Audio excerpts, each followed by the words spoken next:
Meanwhile, back at the Empire, over some, red planet, establishing shot to show how much bigger the Super Star Destroyer is compared to the regular sized ones, because the Empire loves humongous things, because they love to compensate, maybe, I don't know, and CG graphics, and spliced in movie footage as well. I know in the movie this was supposed to establish foreshadowing, but what is the actual purpose of this? Is it like to clean himself or something? Your report, Admiral Song. I trust the operation is proceeding as planned. Yes, Lord Vader. The field tests have been completed. In 12 hours, a fleet will stand ready at Imdar Alpha, where they'll be poised to lay waste to the rebels. Then I will look forward to witnessing our victory. Make way to Imdar Alpha. As you command, my lord. How come during in that scene you heard Darth Vader's breathing but not in the intro? Yeah, who cares? Consistency. Psh. Anyway, Rebel Fleet. We have recovered the mission recorders from Oh, jeez, that's a bad impersonation of Admiral Ackbar. Holy crap. Full distress message sent from its pilot during the attack. If you'll observe. Here's a scene you already seen in the game. We've discovered information that's vital to the Alliance. The Empire has a hidden mining facility in the belt of Ara. They're processing iridium ore to fuel some new weapon. Whatever it is, Darth Vader intends to use it to destroy the Alliance. Hurry, Rebel Patrol, we haven't much time. They're boarding us. Ah! I'm placing the fleet on red alert and dispatching a strike team to the Dryden Nebula. Its mission, investigate the belt of Ara, find the Imperial complex, and disable its production capacity. Get to your fighters, and may the Force be with you. And if you're wondering why Admiral Ackbar looks out of place here, that's because it's actually digitized footage inserted into this FMV game. Lovely. Because it wouldn't be a real Star Wars FMV game if they didn't reuse movie footage, right? Strike team, this is Rascal 1. Check in. Rascal 2, standing by. Rascal 3, standing by. Good. Keep information. The perimeter is littered with beryllium mines. We'll have to wind our way through the asteroids and blast any mines we encounter. I see he's going for the Shatner route of acting. Might get a little rough. But any easier and just wouldn't be any fun. Copy that, Ace. We're with you.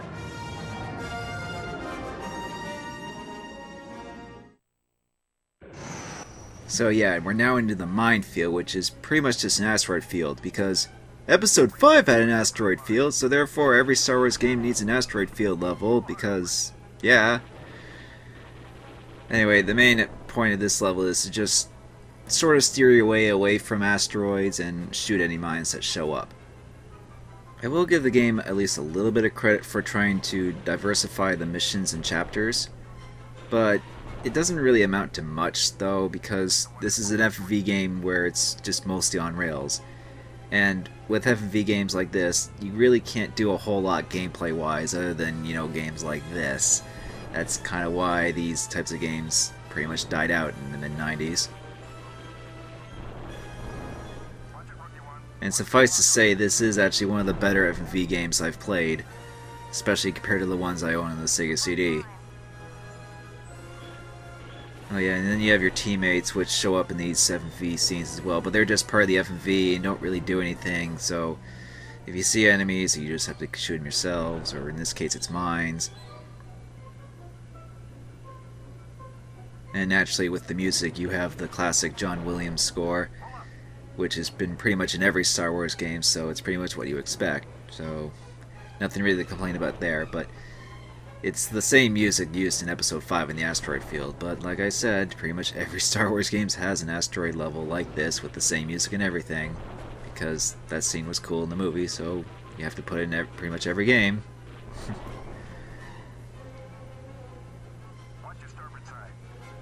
Oh, and occasionally they will tell you, like, hey, watch your starboard side and all that stuff, which I guess does help a little bit, but your turning or maneuverability isn't very much. Like, you can just slightly shift your X-Wing around a little bit here and there. And this is one of those modes where you can't change views either, because FMV. Actually, this whole sequence reminds me of a Sega CD game called Sylphie. It's a shoot 'em up. It uses polygon graphics, but there's an asteroid level that's actually better than this, arguably. And we cleared that part of this stage. Or chapter, rather. Yeah, thanks, Merrick. I had a ball. Can we go again? Okay, she just got cut off there.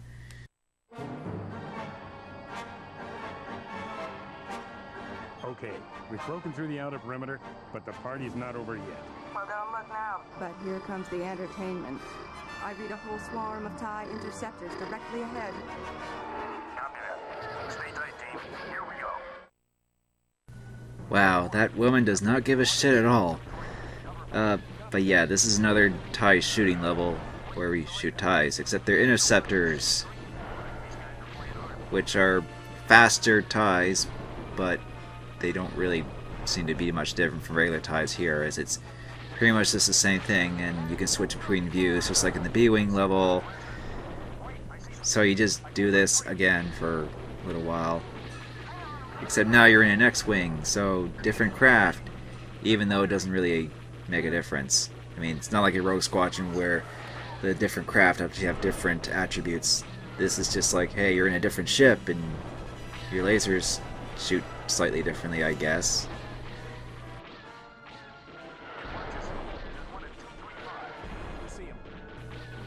And your wingman will always yell at you about different things, and Rookie 1 will always say stuff, but it's just background noise, really. It's not like saying, oh, there's enemies coming in from the right, or you're starboard, or whatever. It's just, you know, just stuff they say to make you feel immersive in the whole Star Wars experience. I also find shooting down TIEs slightly easier in third person because you have a little bit of a better view, and your lasers sort of auto-target a little bit, slightly. I mean, it's better than trying to manually aim at the cursor in the cockpit view, in my opinion. But aiming in both ways is still pretty haphazard at times. If anything, it's just a half-assed predecessor to Rogue Squadron.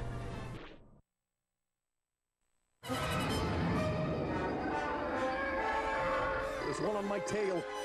He's got a lock. Oh, hi, spliced in movie footage. Hang on, Rookie 1.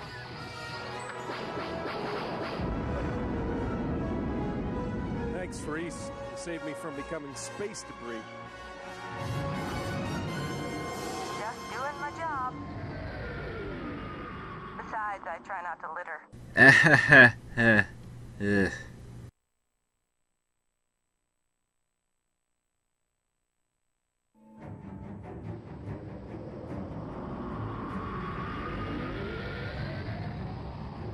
I've got a read on a large structure on one of the asteroids ahead. It looks like some kind of ore processing plant. Oh, really? But it's bigger than anything I've ever seen before. Arm your laser turrets. Follow me. We'll take out the cooling system. Without it, the reactor will go critical. Hopefully after we've gotten out. So we just assume that's how it'll work, and we can just go right into... Oh, okay. Transport corridor, so watch out for shuttles and cargo drones. Copy that. So the gimmick with this level is that there's these shields to the reactor with these things you have to shoot around it to deactivate them. Unfortunately, if you don't shoot them all down right away, you have to go in a loop. So this level pretty much just keeps going around in a circle until you destroy all those red things around the shield to get down to the reactor room. And I know this is a mining facility meant for like the fuel or whatever for the new weapons, but what exactly are they mining? It's not exactly shown or clear. Who cares? We just have to go down and blow it up. That's all that matters. And right there is where the level loops. So the game just keeps going into a loop over and over until you eventually shoot down one of the shields. There you go, after it finishes loading. Okay, we go in there in another tunnel. Okay, I'm not exactly sure how this mining facility is designed, but whatever, it's Star Wars. We like to have tunnels and stuff. Watch out for sentry guns. Okay, guns that take out floating debris? Really? I mean, what is this, Dead Space with the turrets? Yeah, whatever. I'm not exactly sure what kind of debris they would even have in a giant asteroid that they're apparently digging up for fuel sources or whatever. So yeah, you just have to destroy the sentry guns. And eventually you get to the reactor. See, it's just this giant thing that's just scraping them. Scraping the rock, rather. And gee, I wonder what we're supposed to shoot. So we just shoot those to get through here, and that's it. That's all you had to do. And for some reason, that makes the facility explode. Sure, why not? It's Star Wars. The Empire sure likes to make a lot of things that can just be easily blown up if you just shoot a few things inside of it. Good shooting, team. Okay, let's go home. How nonchalant of you. Let's go home. Preparing for hyperspace. Transferring coordinates from the nav computer. Ace! Ace!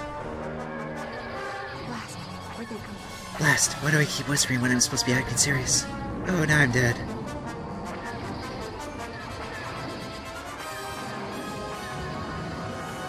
It's a good thing they had lousy shots so Rookie won't get away. And the same footage we just saw a few seconds ago. Analysis of these flight recordings has identified the attackers as modified V-38 assault fighters. These particular craft have a capability previously unheard of for ships their size. The ability to evade sensors and scanners, rendering them effectively invisible. And the myths about the Triton Triangle made a perfect cover for their tests. Obviously, with a fleet of such vessels, Darth Vader could devastate our forces with near impunity. The only question is where he'll make his next move. For weeks, our intelligence has reported unusually high levels of Imperial fleet activity here, in the vicinity of the planet Imdar and its moon. The command ship Terror is en route to Imdar, where it will likely deploy a full wing of the Phantom V-38s. We have, however, a plan to stop them. A pilot has volunteered to rendezvous with our agent on the planet's surface. The two of them will infiltrate the planetary supply base, board the Terror, and retrieve one of the Phantom ships for study. Hopefully, countermeasures can be found before it's too late. Rookie 1, are you ready? You know, I've been on several missions. Why am I still called a rookie? Yes, sir. Good. Report to Ops. May the Force be with you. I also just realized my lip syncing did not match my talking at all. This is Rebel Control. Begin when ready.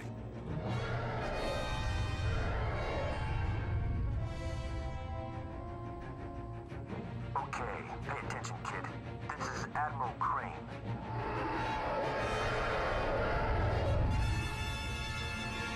Due to the importance of this mission, I'm training you myself. Stay alert. I copy. Should be just like back home. I've been getting cocky on you, kid. You're doing okay, but you're not in a fancy X-Wing fighter anymore. These are standard class Imperial TIE fighters, and there's a reason why we haven't captured too many of these intact. They don't have shields, so they can't take much abuse. If you're gonna make it through, okay, you gotta look like the Imperial bucketheads. Just follow my lead, and do as I say. I'm pretty sure TIE fighter pilots don't wear those silly looking headgear and those, and considering that TIE fighters don't have atmospheric cockpits either, whatever. So the point of this mission is to just follow the guy here and just avoid not dying, which is easier said than done, considering this level. So once again we're being pulled behind by the mercy of the FMV and just do our best not to die. The point of this mission is to get yourself familiarized with, I guess, how the TIE fighters pilot, even though the one that we're supposedly going to capture would most likely control and handle a lot differently than a standard TIE fighter, but whatever. Gives us an excuse to fly around in a TIE fighter, I guess, and constantly bang against the walls of the Grand Canyon. One thing that did actually happen to me before when I played this game the game froze here. And because of that, you can see where the screen pretty much becomes flat. It's pretty much like a flat surface. Or the FMV is pretty much just a scrolling 2D image. That's all it is, really. And it looks weird when it's frozen, especially when you can move around and stuff. It's like one of those... how do I put it? Do you remember those, like, toy driving car things where you push the lever to go forward and there's like a looping road ahead of you, and it would just sort of give you a false sense of like, hey, you're driving on the road and stuff like that. It's kind of like one of those things with these FMV rail games, or in this game anyway. And oh goody, I'm almost dead. How about that? Oh, and another thing is you can't fire your guns, but you can still do barrel rolls and stuff. Though you can't tilt, but you can still barrel by pressing the L or R1 twice. So there's that at least, because that's a vital feature to have when you're precariously avoiding the Grand Canyon here. Okay, we should be getting close to done, thankfully, because, well, I'm almost dead, and there we go. Splendid flying, Rookie One. You do the Emperor proud. Yes, because avoiding dying in a canyon proves that. The Y-Wing should be prepped and ready for your flight to Imdar. Good luck. Look at all them flight errors. I am such a good pilot. And we're already halfway done through the game, and we have to put in Disc 2 now. Yeah, the game is that short.